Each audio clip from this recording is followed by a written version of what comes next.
Welcome to our deep dive into machine learning, where we'll explore two of its core tasks, classification and regression. These two approaches form the backbone of supervised learning, helping computers make sense of data and make predictions. Throughout this video, we'll break down what each task means, how they differ, and where you might use one over the other. Whether you're new to machine learning or looking to sharpen your understanding, this journey will clarify the essential concepts and practical applications of classification and regression. Let's begin by understanding what supervised learning is and why these tasks are so important. Supervised learning is a type of machine learning where we teach the computer using labeled data. That means each example in our dataset comes with an answer, or label, that the model tries to learn from. The goal is for the model to make accurate predictions on new, unseen data. Classification and regression are the two main tasks in supervised learning. Classification is about predicting categories, while regression predicts continuous values. Understanding the distinction between these two is crucial for choosing the right approach for your problem. Next, let's look at classification in more detail. Classification is the process of predicting which category or class an input belongs to.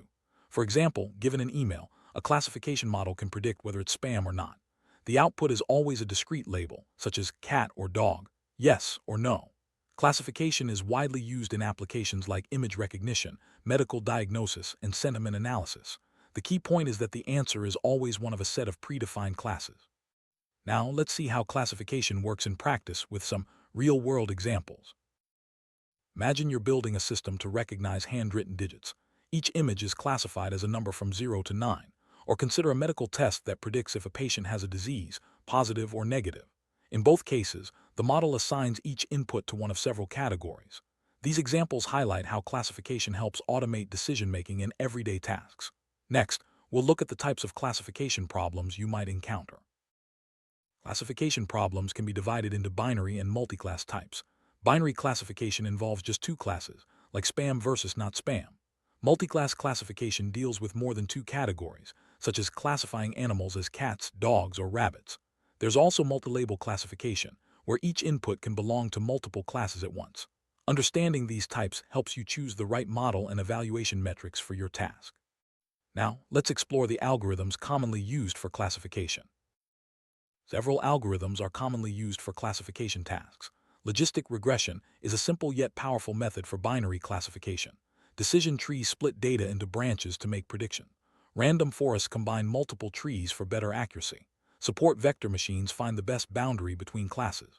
Neural networks can handle complex patterns and large datasets. Each algorithm has its strengths and is suited to different types of data and problems. Next, let's see how we evaluate classification models. To measure how well a classification model performs, we use metrics like accuracy, precision, recall, and F1 score. Accuracy tells us the percentage of correct predictions. Precision and recall help us understand how well the model handles positive and negative cases. The F1 score balances precision and recall. For imbalanced datasets, metrics like RACUC are also useful. Choosing the right metric depends on your specific problem and what matters most, catching all positives, avoiding false alarms, or overall correctness. Next, let's introduce regression and see how it differs from classification. Regression is about predicting continuous values, not categories. For example, predicting the price of a house based on its features, or forecasting tomorrow's temperature. The output is a real number which can take any value within a range. Regression is fundamental in fields like finance, economics, and engineering, where estimating quantities is essential. Unlike classification, where the answer is a label, regression gives you a number. Let's look at some real-world regression examples. Suppose you want to predict the selling price of a car based on its age, mileage, and brand, or you're estimating a person's weight from their height and age. In both cases, the answer is a number, not a category. Regression models help businesses set prices, forecast sales, and plan resources. These examples show how regression is used to make informed decisions based on data. Next, let's discuss the types of regression problems. There are several types of regression problems. The most common is simple linear regression, which predicts a value based on one input variable. Multiple linear regression uses several input variables. There's also polynomial regression for more complex relationships, and logistic regression, which, despite its name, is used for classification. Understanding the type of regression problem helps you select the right model and features. Now, let's look at popular regression algorithms. Common regression algorithms include linear regression, which fits a straight line to the data, and ridge or lasso regression, which add regularization to prevent overfitting. Decision trees and random forests can also be used for regression, handling complex, nonlinear relationships. Support vector regression and neural networks are powerful for high-dimensional data. Each algorithm has its pros and cons, depending on the data and the problem. Next, let's see how we evaluate regression models.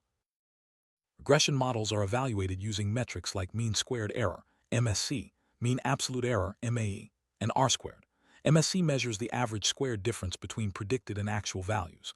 MAE looks at the average absolute difference. R-squared tells us how much of the variance in the data is explained by the model.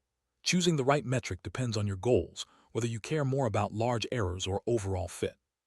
Next, let's compare classification and regression directly.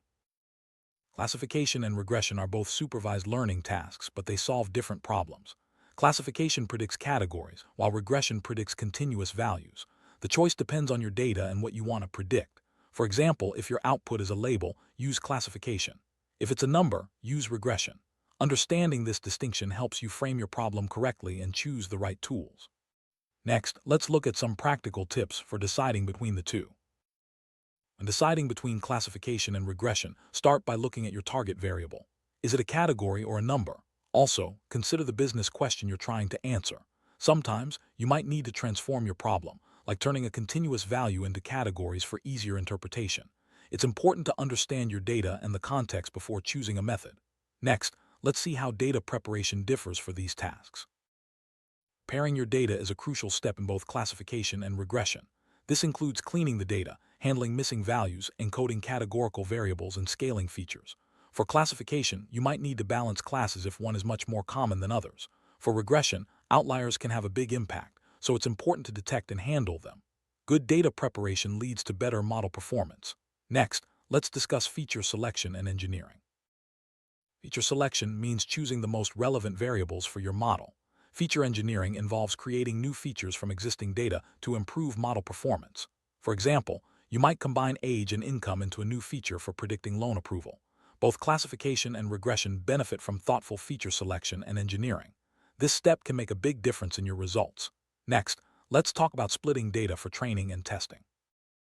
To evaluate your model's performance, it's standard practice to split your data into training and testing sets. The model learns from the training data and is evaluated on the test data. This helps ensure that your model generalizes well to new, unseen data. Sometimes, a validation set is also used for tuning model parameters. Proper splitting prevents overfitting and gives a realistic measure of performance. Next, let's look at cross-validation techniques. Cross-validation is a technique for assessing how well your model will perform on new data. The most common method is k-fold cross-validation, where the data is split into k parts, and the model is trained and tested k times, each time using a different part as the test set. This gives a more reliable estimate of model performance and helps detect overfitting. Cross-validation is used in both classification and regression tasks. Next, let's discuss model selection and tuning. Choosing the right model and tuning its parameters is key to achieving good results.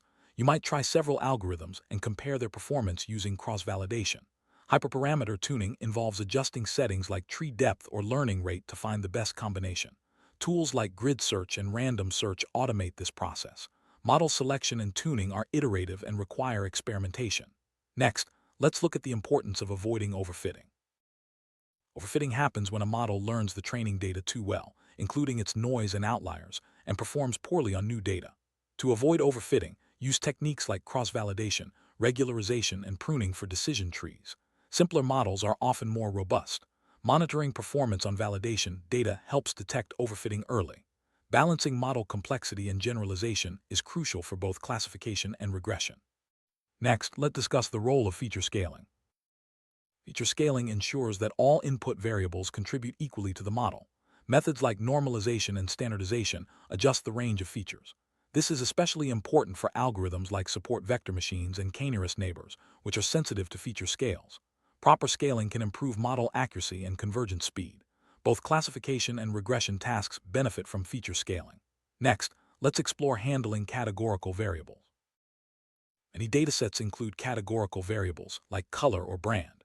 These need to be converted into numerical form for most machine learning algorithms. Common methods include one-hot encoding and label encoding. Choosing the right encoding depends on the number of categories and the algorithm you're using. Proper handling of categorical variables ensures your model can learn from all available information. Next, let's discuss dealing with missing data. Missing data is a common issue in real-world datasets. You can handle missing values by removing affected rows, filling them with the mean or median, or using more advanced imputation methods. The choice depends on how much data is missing and its importance. Properly handling missing data prevents bias and improves model reliability. Both classification and regression models require careful treatment of missing values. Next, let's look at outlier detection. Outliers are data points that differ significantly from others. They can skew model results, especially in regression. Detecting outliers involves statistical methods or visualization tools like box plots. Once identified, you can choose to remove them, transform them, or use robust algorithms that are less sensitive to outliers. Handling outliers carefully ensures your model's predictions are accurate and reliable. Next, let's discuss the importance of data visualization. Visualizing your data helps you understand its structure, spot patterns, and detect issues like outliers or missing values. Common tools include histograms, scatter plots, and heat maps. Visualization is valuable for both classification and regression tasks, guiding feature selection and model choice. Good visualizations make complex data more accessible and actionable. Next, let's look at the importance of domain knowledge. Domain knowledge helps you interpret data, select relevant features, and understand the business context. It guides data cleaning, feature engineering, and model evaluation. Collaborating with domain experts can uncover hidden patterns and improve model performance. Both classification and regression benefit from a strong understanding of the problem domain. Next, let's discuss the importance of model interpretability. Interpretability means understanding how your model makes decisions. Simple models like linear regression and decision trees are easy to interpret, while complex models like neural networks can be more opaque. Tools like SHAP and LIME help explain predictions from complex models. Interpretability is important for building trust, especially in sensitive applications like healthcare or finance. Next, let's look at the impact of data quality on model performance. High-quality data leads to better models. Noisy, inconsistent, or biased data can result in poor predictions. Ensuring data accuracy, completeness, and consistency is essential. Regularly reviewing and updating your data helps maintain model performance over time. Both classification and regression rely on good data for reliable results. Next, let's discuss the importance of feature importance analysis.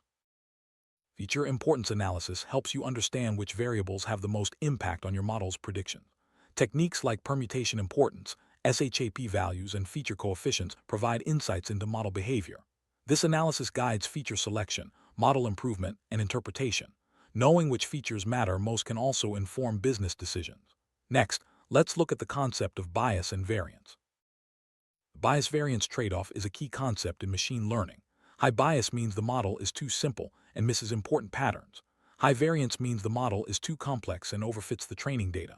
The goal is to find a balance where the model generalizes well to new data. Techniques like regularization and cross-validation help manage this trade-off. Both classification and regression models face this challenge. Next, let's discuss ensemble methods. Ensemble methods combine multiple models to improve performance. Techniques like bagging, boosting, and stacking are popular in both classification and regression. Random forests and gradient boosting machines are powerful ensemble algorithms. Ensembles often achieve higher accuracy and robustness than single models.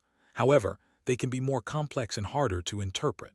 Next, let's look at the importance of model deployment. Once your model is trained and tested, it's time to deploy it into production. Deployment means integrating the model into real-world systems where it can make predictions on new data. This involves considerations like scalability, latency, and monitoring. Both classification and regression models need to be maintained and updated as data changes. Proper deployment ensures your model delivers value in practice. Next, let's discuss model monitoring and maintenance. After deployment, it's important to monitor your model's performance over time. Data drift, changing patterns, or new types of input can degrade accuracy. Regularly retraining and updating your model keeps it relevant and effective. Monitoring tools can alert you to drops in performance or unexpected results. Ongoing maintenance is essential for both classification and regression models. Next, let's discuss the ethical considerations in machine learning. Ethics play a crucial role in machine learning. Models can unintentionally reinforce biases present in the data, leading to unfair or discriminatory outcomes. It's important to evaluate models for fairness, transparency, and accountability. Regular audits and diverse teams help identify and address ethical issues.